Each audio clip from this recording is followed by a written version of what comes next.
ગુજરાત વિધાનસભામાં આજે રજૂ થયેલા કેગના અહેવાલમાં ગૃહ વિભાગની કામગીરીની આકરી ટીકા કરી છે, જેમાં કેગે ગૃહ વિભાગને નોંધ કરી છે કે રાજ્ય પોલીસ પાસે પૂરતા આધુનિક હથિયારો નથી।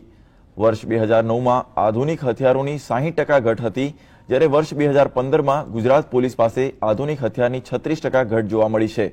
ત્યારે નોંધનીય છે કે ગુજરાત સરહદીય રાજ્ય છે અને ગુજરાતમાં અક્ષરધામ પર આતંકવાદી દ્વારા હુમલો પણ થઈ ચૂક્યો છે। તો અમદાવાદ જેવા શહેરમાં સિરિયલ બોમ્બ બ્લાસ્ટ જેવી ઘટનાઓ બની ચૂકી છે અને હજુ પણ આતંકવાદીઓ દ્વારા હુમલા થઈ શકે તેવી દહેશત વચ્ચે ગુજરાત પોલીસ પર સતત સુરક્ષાનું દબાણ રહેતું હોય છે।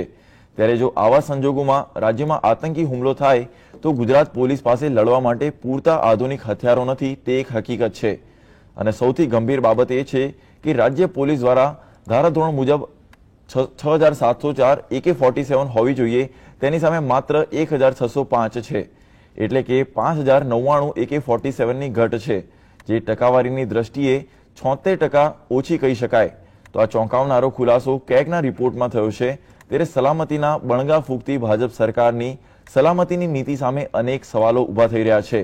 તો ભાજપના નેતાઓ વાત કરે છે કે સલામત ગુજરાતની, પણ ગુજરાત પોલીસ સક્ષમ હથિયારો વગર કેવી રીતે સલામતી કરશે તે એક મોટો સવાલ છે।